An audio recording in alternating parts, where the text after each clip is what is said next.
Following the recent passage of St. Lucia's Co-operative Societies Act, number 16 of 2024, the new COP Act, a proposed commencement date of January 1st, 2025 has been set to coincide with the financial year of cooperatives.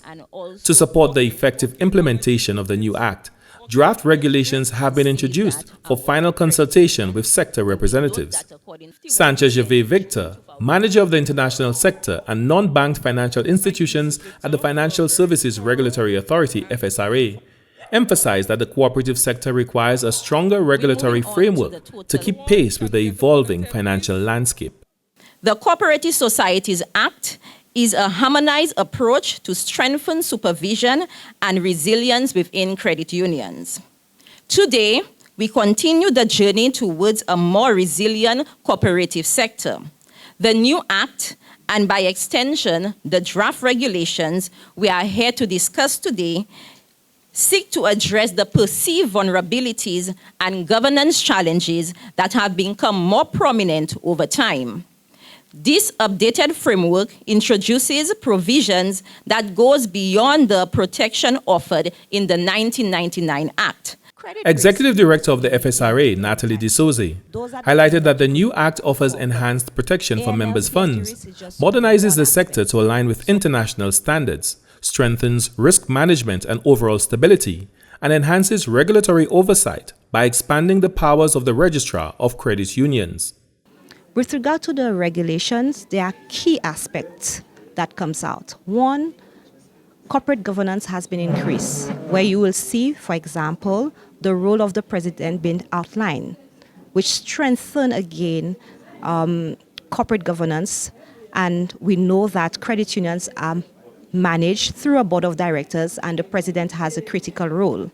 The Act also strengthens the roles of other board members with supervisory and credit functions.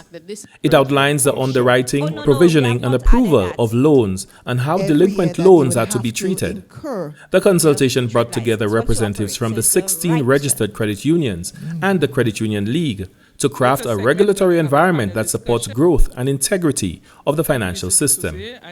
Today's consultation is a critical opportunity to ensure that the regulations accompanying this act are fair, feasible, and effective.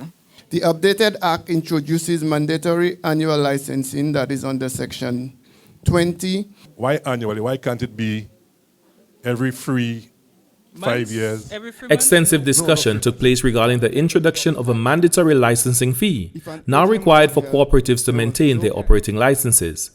This change aligns with practices in other ECCU jurisdictions, where credit unions have been subject to similar fees since 2012. So I believe it will always be a heated topic when you have to pay much more than you already have with all the expenses that one would have. But I think that supervision is something that is important. We have to make sure that we safeguard person funds, and proper administration of that is necessary, and it comes at a cost. The FSRA has conducted several consultations with the credit union sector in the development of the Act and its regulations. It is hoped that the final round of consultations will complete the regulatory framework and bring the new Cooperative Act into effect on January 1st, 2025. For the National Competitiveness and Productivity Council, Glenn Simon reporting. Anybody at show hands has